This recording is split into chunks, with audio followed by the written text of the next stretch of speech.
નમસ્કાર મિત્રો, શિયાળામાં કામ આવે તેવી 15 મહત્વની બાબતો. 1 નંબર જોઈએ. શિયાળામાં સવારે ગરમ પાણીમાં ઘી ભેળવીને પીવાથી સાંધાના દુખાવામાં આરામ મળે છે. નંબર 2ની વાત કરીએ મિત્રો. શિયાળામાં આદુના સેવનથી શરદી અને ઉધરસમાં રાહત મળે છે. જે માટે આદુવાળી ચા કે આદુવાળો ઉકાળો પીવો ફાયદાકારક છે.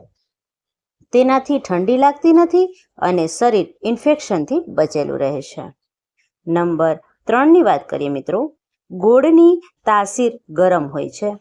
જો રોટલી સાથે ગોળ ખાવામાં આવે તો તેનાથી શિયાળામાં ફાયદો થાય છે. તેનું સેવન કરવાથી શરીર ગરમ રહે છે અને ઠંડી પણ ઓછી લાગે છે. નંબર 4, ઠંડા વાતાવરણમાં દિવસ દરમિયાન 1 વાટકી દહીં ખાવાથી અનિદ્રાની સમસ્યા પણ દૂર થાય છે. જે લોકોને બરાબર ઊંઘ ના આવતી હોય તેમણે દહીંનું સેવન ચોક્કસપણે કરવું જોઈએ. નંબર 5, ખાલી પેટે કાચું લસણ ખાવાથી પાચન સંબંધી સમસ્યાઓમાં રાહત મળે છે અને તે સારી પાચન ક્રિયા જાળવી રાખે છે અને પેટમાં એસિડ કે ગેસ બનતા અટકાવે છે. નંબર 6ની વાત કરીએ મિત્રો. લીમડા કે બાવળના દાંતણથી દાંતણ કરવાનો આગ્રહ રાખો. આંબો, પીપળો કે જાંબુનું દાંતણ પણ ચાલી શકે છે. નંબર 7, ગોળમાં એવા તત્વો હોય છે જેનાથી શરીરમાં રક્ત જામતું અટકે છે. ગોળ ખાવાથી શરીરમાં બ્લડ સર્ક્યુલેશન જે છે એ સારી રીતે થાય છે અને ઓલ ઓવર હેલ્થ સારી રહે છે. નંબર 8, વારંવાર ઝાડા અને ઉલટી બંને થઈ જાય તો નાળિયેરનું પાણી 2 ચમચી મધ અને 3 ઇલાયચી પાવડર નાખી અને પીવું જોઈએ. નંબર 9, ભોજન પછી તરત જ શૌચ થાય તો 1 ચમચી આમળાના ચૂર્ણમાં 1 ચમચી દેશી ગાયનું ઘી નાખી ભોજન પહેલાં ખાવું જોઈએ. નંબર 10, જો શરીરમાં લોહીની ઉણપ જણાય તો તમારે બીટનું નિયમિત રીતે સેવન કરવું જોઈએ. બીટ ખાવાથી હિમોગ્લોબિન પણ સુધરે છે. આંખો મજબૂત બને છે.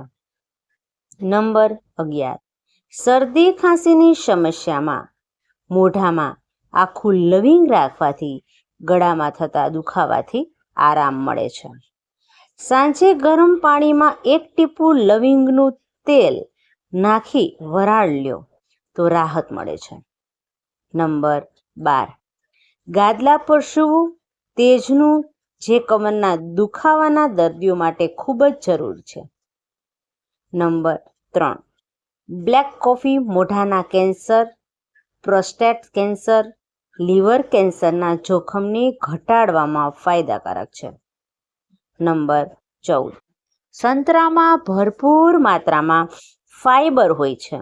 આ કારણે સંતરાનું વધુ માત્રામાં સેવન કરવાથી પાચન સંબંધિત સમસ્યા થાય છે. કિડનીની સમસ્યાથી પીડિત લોકોએ સંતરાનું વધુ પ્રમાણમાં સેવન ન કરવું જોઈએ. નંબર 15, શિયાળા દરમિયાન દરરોજ 1 નારિયેળનું સેવન કરવાથી તમારા શરીરને વિટામિન સી જેવા જરૂરી તત્વો મળી રહે છે. તમારી રોગ પ્રતિકારક શક્તિ વધે છે અને શરીરને તાવ સામે રક્ષણ મળે છે.